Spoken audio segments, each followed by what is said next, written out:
Fala aí, rapaziada do Hearthstone, Arley novamente falando com vocês, e hoje eu estou trazendo para vocês mais um pouquinho sobre a Arena. A gente vai aprofundar um pouco o conceito de 2 para 1, ou X para 1. São as vezes que a gente tem vantagem numa jogada ou com determinada carta, que faz a gente ter mais cartas ou mais recursos que o oponente. Na Arena isso é muito importante, a gente ter mais recurso que o oponente e ir minando os recursos do oponente. E, principalmente o recurso carta, é um recurso bem importante na Arena. Então quando você tem mais cartas que o oponente, não só na mão, mas mão, mesa, arma, segredo, que seja, mais recursos para ser usado durante a partida, quer dizer que teoricamente está tendo uma vantagem nessa partida. E algumas cartas elas fazem 2 para 1 ou X para 1. Eu não vou tratar hoje de cartas que compram cartas, por exemplo, Disparada, Intelecto Arcano, e também não vou tratar hoje de remoções em área, por exemplo, Golpe Flamejante ou Tempestade de Raios. Hoje eu vou tratar de cartas específicas em situações que fazem X para 1. Tá? Vou tratar de cartas neutras e cartas de classe. Então vou fazer um apanhado geral aqui. Vamos começar com as cartas neutras. Vamos começar pelo Acólito da Dor. Tá? O Acólito da Dor ele é uma carta que ele faz 1 para 1 ou 3 para 1. Depende muito do aproveitamento que você tem nele. Às vezes ele consegue até fazer mais de 3 para 1 se você curá-lo, mas não é muito normal. Eu considero o Acólito da Dor um X para 1 muito útil no mago. Por que no mago? Porque numa situação de late game, onde você está com bastante mana para usar, e você consegue fazer o Acólito e usar a passiva do mago no Acólito, quer dizer que você fez uma carta que ela vai te dar no mínimo 2 draws. Se a mesa estiver relativamente controlada, às vezes você consegue fazer 3 draws no Acólito. Eu não gosto do Acólito em outros heróis, porque eu acho que ele é uma troca simples para fazer. Qualquer lacaio 3/2 troca no Acólito e ainda fica vivo. Como os outros heróis não têm passivas que a gente pode aproveitar no Acólito, que é fazer o Acólito e a passiva, só o mago faz isso para fazer o draw, eu não gosto do Acólito em outros heróis, tá? Então eu considero o Acólito uma carta muito boa nesse fator X para 1 no mago. Em outros heróis eu não considero ele uma carta muito boa. Às vezes ele é uma carta válida, mas ele não é muito boa, tá? Vamos para a próxima carta, que seria o Acumulador de Tesouros. Tá? O Acumulador de Tesouros, diferente do Acólito, ele já é uma carta 2 para 1, que é um lacaio que se paga, né? Então se o seu oponente não tiver uma passiva que dê ping, que dê 1 de dano, por exemplo, o Mago que dá 1 de dano, ou o Ladino que cria uma arma e pode matar o lacaio com 1 de dano, o Druida fazendo a mesma coisa, ele acaba fazendo, você acaba fazendo ele acaba fazendo uma troca na mesa e ele morre e te dá um draw. Então se você fez a troca na mesa e ele te deu um draw, quer dizer que você tirou a carta do oponente, a carta que estava na mesa e ele trocou. Ele morreu também, mas você comprou uma carta. Então o oponente perdeu uma carta e você recomprou, né? Repôs a carta que você perdeu na sua mão. Então foi uma troca 2 para 1. Você gastou um recurso, tirou um recurso do oponente e repôs um recurso seu. Então você teve 2 vantagens e uma perda. Tá? O acumulador ele é útil em qualquer deck de qualquer herói, porque ele faz essa função 2 para 1 em qualquer deck.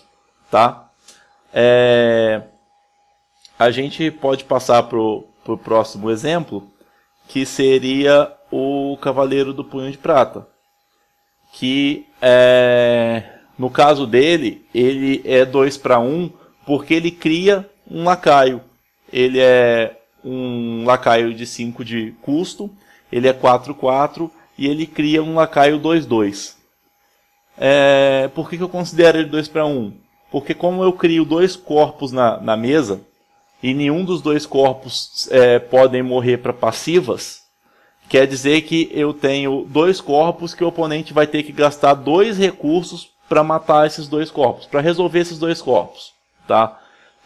Ele não consegue resolver nenhum dos 2 com a passiva.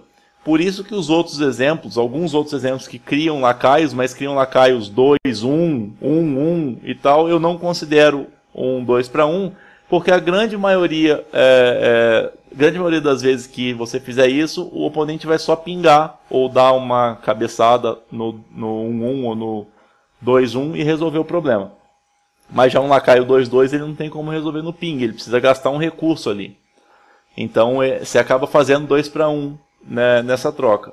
E eu faço uma análise de cartas que criam cartas bem interessante. Se você pensar, ele é um lacaio de 5 de custo e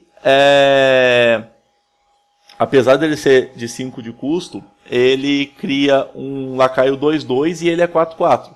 Então você botou na mesa 6 de força e 6 de vida.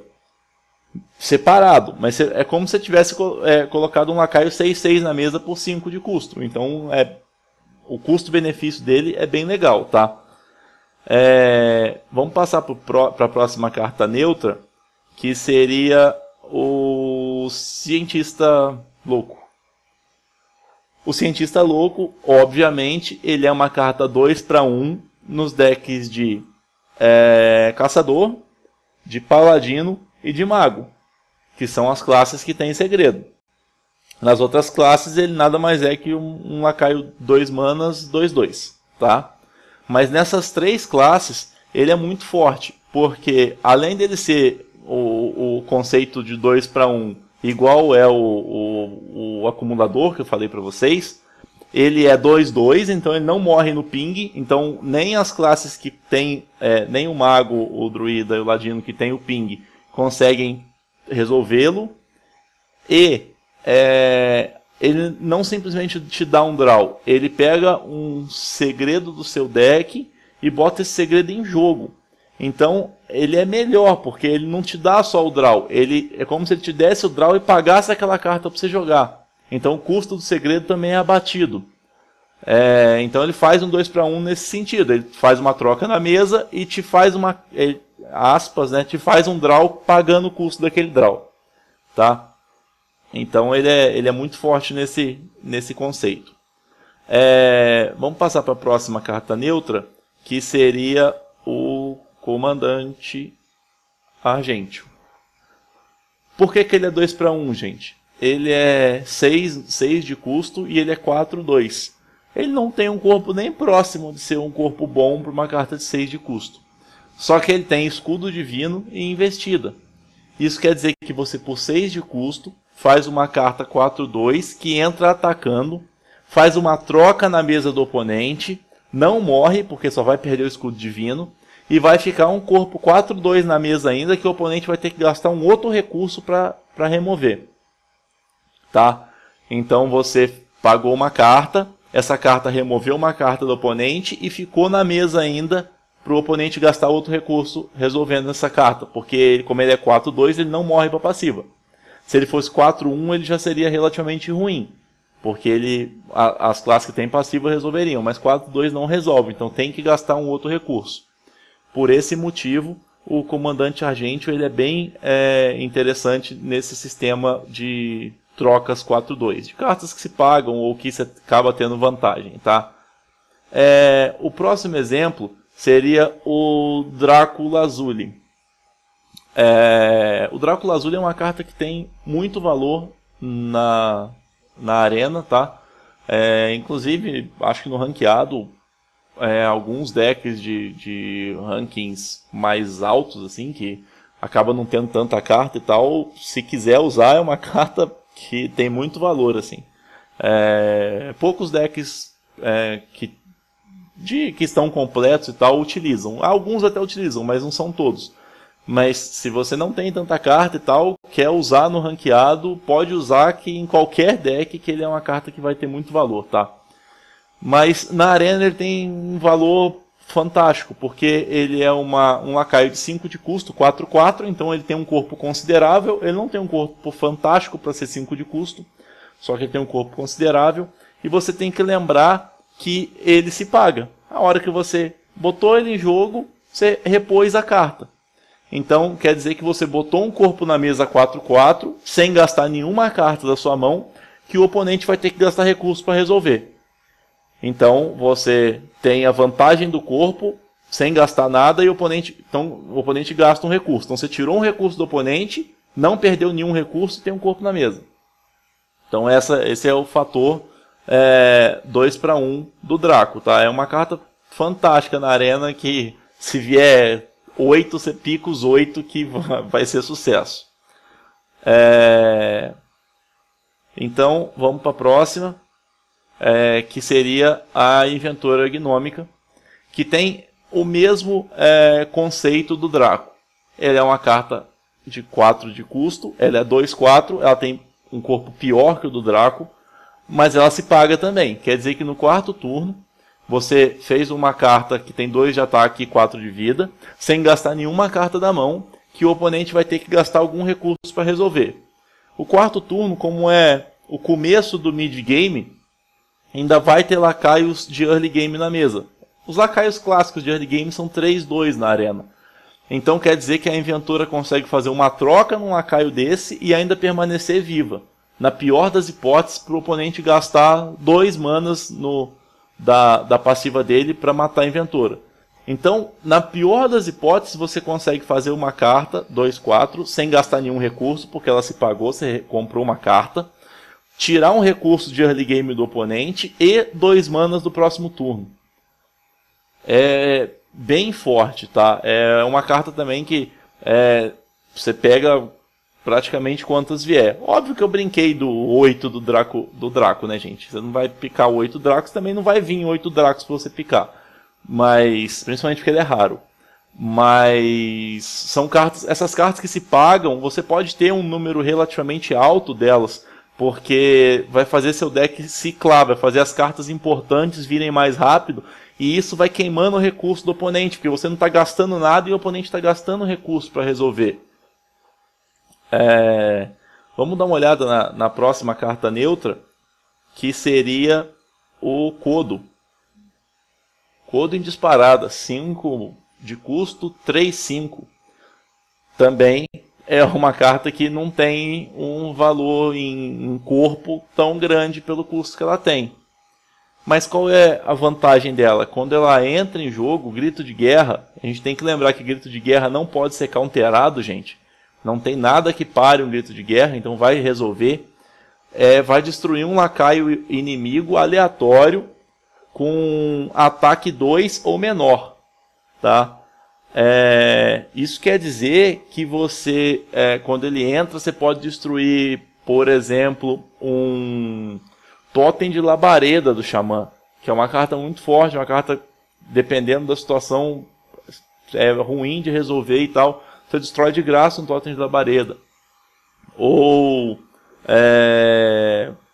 sei lá, dependendo de uma moreia de mana, ou você vai acabar tirando um recurso do oponente, tá? Óbvio que você vai ter que saber usar o Draco. Dificilmente você vai jogar o Draco na mesa sem tirar o valor total dele, porque senão ele vai ser uma carta ruim. 5 manas, 3/5 é uma carta ruim. Mas se você tirar esse valor, que é remover um recurso do oponente e botar um corpo 3/5 na mesa, que ele vai ter que gastar um recurso para remover, você está fazendo uma troca 2/1. Está fazendo uma jogada 2/1 com o Kodo, tá? É só saber usar que você vai tirar bastante valor dele. A próxima carta neutra que a gente vai olhar, ela é X/1, que é a Mestra do Culto. Por que ela é X/1? Porque quando você tem lacaios na mesa, e a arena ela é construída por troca de mesa, você vai fazendo trocas, tentando, né, fazer trocas vantajosas, e nessas trocas vantajosas você conseguir minar os recursos do oponente e ter mais recursos que ele para ganhar a partida. A ameaça do culto faz você fazer trocas mais vantajosas ainda, que é fazer uma troca onde seu lacaio morre, o do oponente morre, e você repõe a carta que você perdeu. O lacaio que você perdeu, você vai comprar uma carta. Então, se você tiver 2 lacaios na mesa, o oponente tiver 2 lacaios, se tiver a ameaça do culto na mão, você vai fazer a ameaça do culto, vai trocar seus 2 lacaios, mata os 2 do oponente, seus 2 morrem também, e você vai comprar 2 cartas. Quer dizer que você tirou 2 recursos do oponente sem perder recurso nenhum, e ainda pôs um corpo 4/2 na mesa, que o oponente vai ter que gastar algum recurso para resolver. Então a ameaça do culto em arena, ela é simplesmente fantástica. A gente tem mais uma carta neutra para dar uma olhada, que é óbvio, não vai vir sempre, tal, mas se vier eu vou explicar o conceito dela, que é a Ysera, sei lá como é que vocês querem chamar. Ela é 9 manas, 4/12, ela tem um corpo engraçado, né? Ela tem vida pra caramba, ela não tem tanto ataque e tal, mas o que faz ela ser 2/1? É que no final de cada turno seu, né, no final de cada turno que ela tiver na mesa e você passar o turno, ela vai te dar uma carta de sonho. Que ela não vai te dar um draw, ela vai te dar uma carta que vai sair do nada. Vai sair dela e vai vir para sua mão. São cartas legais e tal, e isso quer dizer que você, apesar de fazer esse draw, você nem entra em risco de fadiga rápido, porque ela não está te dando um draw por turno, ela está criando uma carta na sua mão. Então é uma vantagem muito grande, porque além de você não ir para fadiga, você está tendo mais recursos. Cada turno que ela fica viva, você tem um recurso a mais para utilizar e o oponente não tem recurso nenhum, não está ganhando recurso nenhum, entendeu? Então você está tirando vantagem X/1 dela. Então essas foram as cartas neutras, nesse conceito de X/1 na arena. Esse é apenas um dos conceitos que a gente avalia para avaliar uma carta na arena, se ela é boa ou ruim, tá, gente? Mas eu acho que é um conceito básico que, se todo mundo conseguir entender, já vai ter uma melhora na escolha das cartas nos picks, e às vezes uma melhora de entendimento do seu resultado, positivo ou negativo na arena, por que ele aconteceu. Porque você fez mais cartas X/1, ou o oponente fez mais cartas. Na hora de você fazer a análise do jogo, você vai entender. Bom, se você gostou desse vídeo, não esqueça de deixar seu like, de dar seu joinha aí. Esse joinha é muito importante pra gente. Ele faz o nosso vídeo ser mais visualizado, ter uma posição melhor na pesquisa do YouTube, tá? Então isso ajuda o canal a estar sempre postando novidades para vocês. Se esse tipo de informação interessa a vocês, não se esqueçam de se inscrever no canal. Se inscrevendo no canal, o YouTube envia a informação para vocês toda vez que eu subo alguma novidade, então você vai estar sempre atualizado com as informações do canal e, consequentemente, com as informações do Hearthstone, tá? Tem uma fanpage também no Facebook, que é H Marcelino Lendário. No próprio canal tem um link para lá, mas se você for no Facebook e digitar H Marcelino Lendário, você vai achar a fanpage com facilidade. Bom, gente, eu vou ficando por aqui. Já eu vou subir o vídeo falando sobre esse mesmo conceito, mas com as cartas de classe. Então fiquem ligados que já tem mais informação para vocês. Grande abraço, tamo junto, gente.